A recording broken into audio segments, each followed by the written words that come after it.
Nsanyuse okubeera ku mukutu guno, neeyanziza okusembeza ku mukutu guno Mwami Alex Kasujja. Amannya gange nze Rachel Aliddeki Babirye, neddira njobe akabbira obuggala obw'ebitoogo obuto.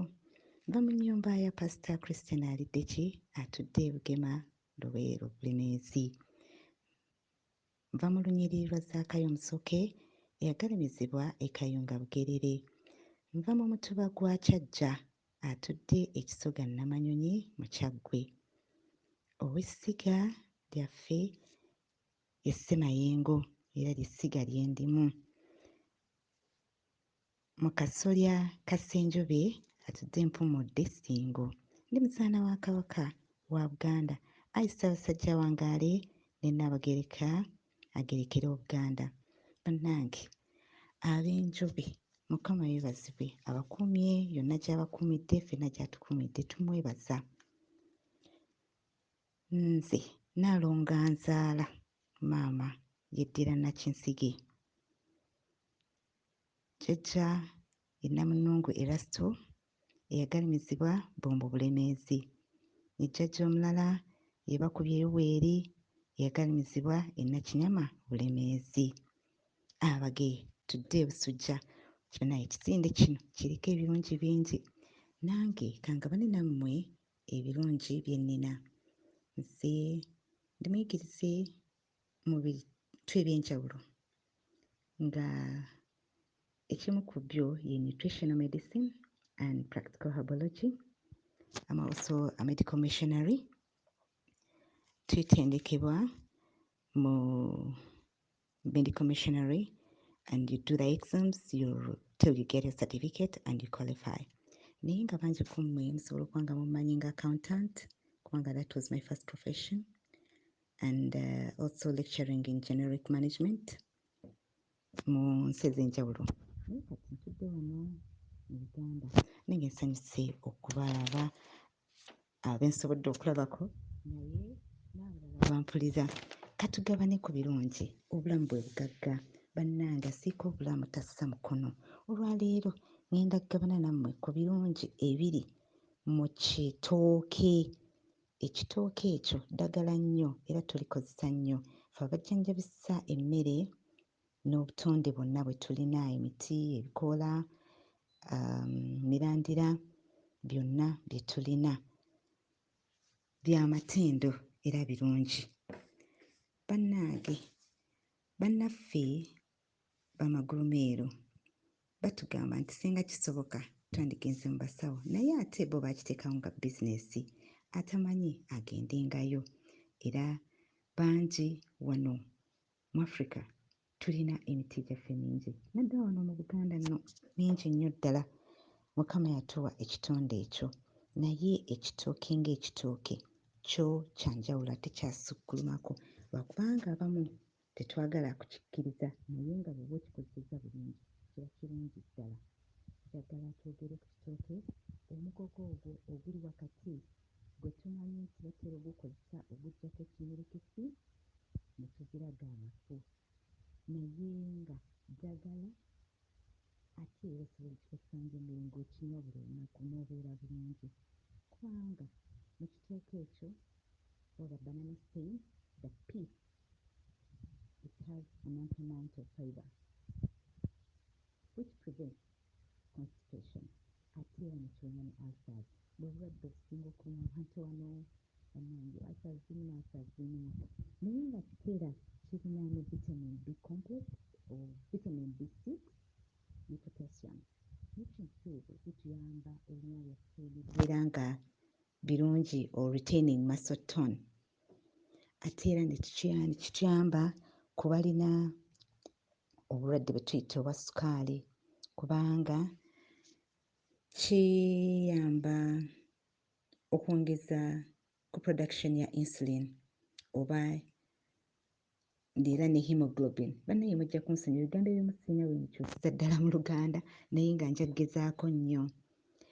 Abantu abangi babeera nga tebalina musaayi, ne banoonya kino nakiri naye ng'ekitooke kiri awo nokugamba naye omugogo gugwa wakati gugjeeyo ogutegeke bulungi era ngenda kugabana nammwe engeri gye tuteekamu omugogo guno ne tusobola okubeera nga tuli bulungi. Ate era bw'oba ng'okozesezza nga omuntu talina musaayi addawo mangu,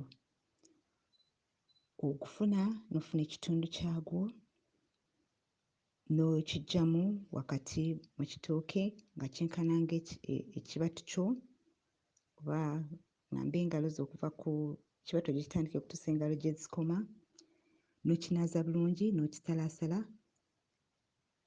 n'okiteeka mu blender n'oblendinga. Naye bw'oba tolina ng'oli mu kyalo eyo, kwata ekinu kyaffe bannaye bajjajjaffe baali baayiiya nga baakola ekinu mu muti, kubanga ate ekyekyuma sandyagadde nnyo kikozese, naye eky'omuti weewaawo twabeeranga n'emmanvu ezaabeeranga ku byalo ng'era nabo bagenda ne bakolerawo eddagala, naye ekinu kyabeeranga mu maka nga buli maka galina okubeera n'ekinu. Gwe mu maka go olinamu ekinu, kasobola okuba akanu akatonotono naye olinamu ekinu. Bannange tuddeyo ku nnono zaffe, bajjajjaffe baalina bingi bye baali bakola nga ddala by'amakulu era nga bitugasa. Kakati nno awo ekitooke ekyo oba omugogo ogwo bw'oguggyayo n'ogusalaasala n'oguteeka mu kinu n'osekula, ggyamu okamule amazzi ago oganywe. Bannange ojja kuwulira nga obulamu buddawo.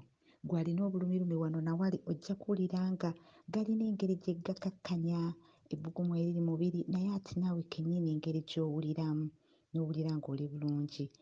Bannange omugogo ogwo guliko bingi.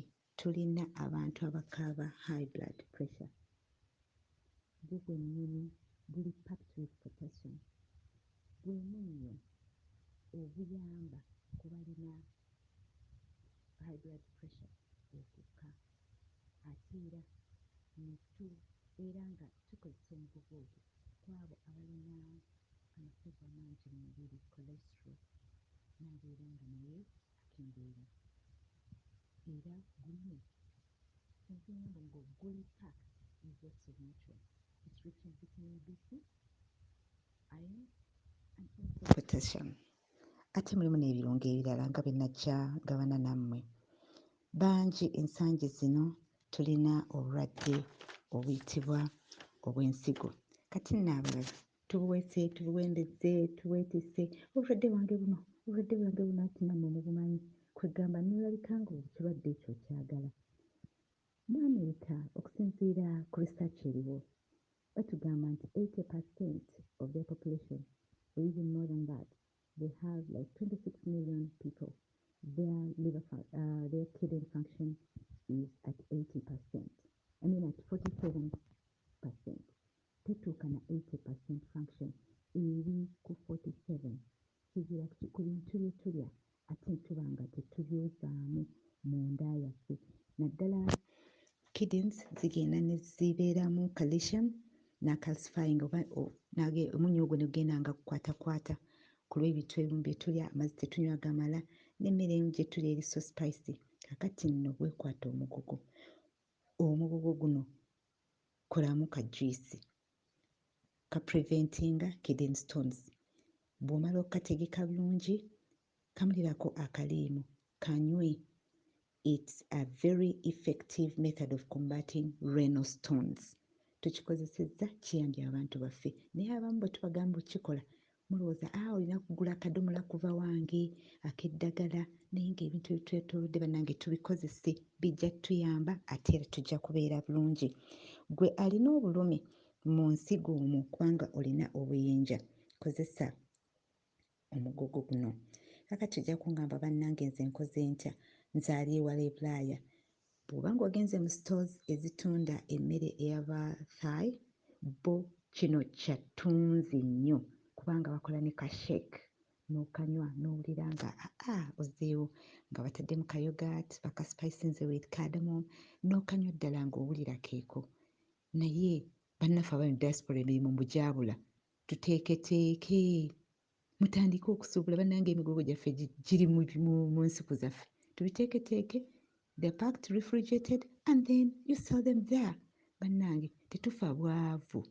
Wano nno ku mukutuze bannange njagabana nammwe alina amatu awulire, asobola okuyiiya n'oyiiya, naye nga kyoyize kiteeke mu nkola ate oleke kaaba bwavu, kubanga obulamu bwe bugagga. Omulamu yasinga okukola naye beera nga okozesa omugogo guno okudetoxifyinga. Kati nno bw'oba nga oyagala okugyamu credentials oba okubeera nga toyagala zibeeremu, ogattamu ke tuyita ka cardamom. It reduces toxins in the blood and increases elimination of these toxins. N'obeera nga mulimu phytochemicals oba mulimu ebirungo mu cardamom, akasiga ako bannaffe abayindi oba bava mu Far East bakakozesa nnyo mu mmere yaabwe, naye obuseera nabwo bateekamu katono nnyo naye otakakozesa mu butuufu bwamu, naye nga kali packed with also very many minerals. Kati nga bwe nagambye nti omugogo gwaffe guno gulimu ebirungo bingi oba eminnyo emirala, tulinamu magnesium. Magnesium in the banana stem is also good for your kidneys, kubanga magnesium combines readily with oxalates in foods we consume and prevents the growth of calcium oxalate crystals. Bwe bugenda nga bufuuka ng'obuyinja mu nsigo zaffe. Bannange, omugogo gwo guli packed with nutrients.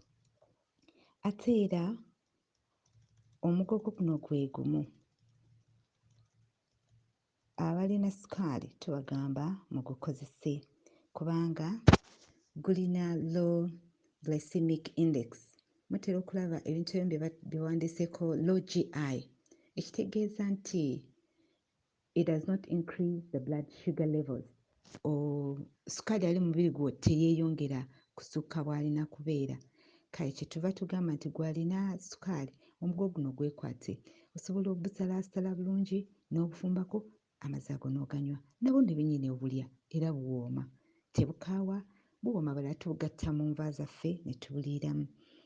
Ate era the banana stem burns the belly fat. Bannange abamu tulina embuto z'amasavu agali ku mbuto ge tutayagala. Nywayo ku banana stem juice ng'ogitaddemu ka lemon oba n'osalawo n'ogikolamu ka yogurt. Also it treats constipation. Buno bwe bulwadde obumu bwe tulaba abantu bwe balina olw'ebintu bye balya oba bye batalya ne babeera nga tebali bulungi. Nga bwe nagambye nti omugogo guno guli rich in fibre, obeera nga okozesa, it acts as a laxative to ease constipation, nga tofuluma bulungi, oba mumala wiiki nnamba nga tewandibadde ofuluma buli lunaku, kaki kyakuveemu. Obusobo obutalina kyebugasa bamaze obujjamu ekirisa buveemu. Okuba nga tolya mmere emala nofuna constipation. Tulina bangi abalina hemorrhoids or piles. Please, let's use the banana stem. Tujja kubeera nga tuli bulungi.